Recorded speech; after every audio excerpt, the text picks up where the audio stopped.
Venons-en à l'enquête de l'association Agir pour l'environnement. Alors on savait évidemment les bouteilles en plastique polluantes.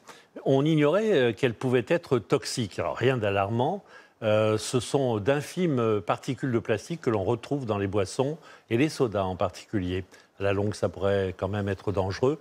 Les explications de Pierre Corieux, Élise Coussemac et Bruno Poisol. C'est un geste a priori anodin.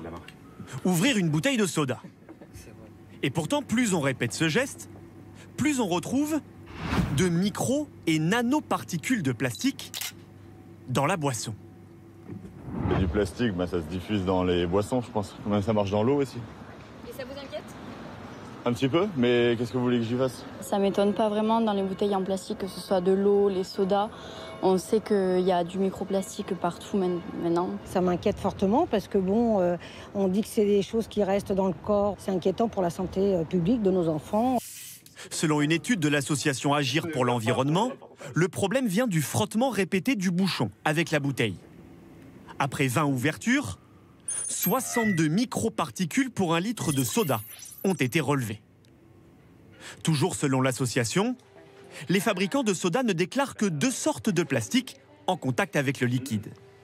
Or, quand on fait des recherches, on retrouve 6 sortes de plastique qui ne sont pas du tout indiquées sur l'emballage. On a retrouvé des fragments qui sont 500 à 1000 fois plus fins qu'un cheveu et vont potentiellement se retrouver dans le sang. Aucun des industriels que nous avons contactés ne nous a répondu.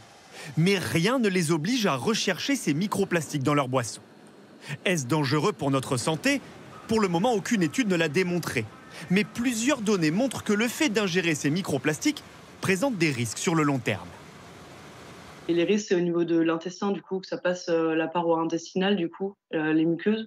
Donc soit ça peut passer, soit du coup ça reste au niveau des muqueuses. Et là, il peut y avoir des risques aussi d'inflammation. Ces microplastiques avaient déjà été détectés dans des bouteilles d'eau il y a 2 ans. Pour éviter tout risque, privilégiez les bouteilles en verre, les canettes et les gourdes.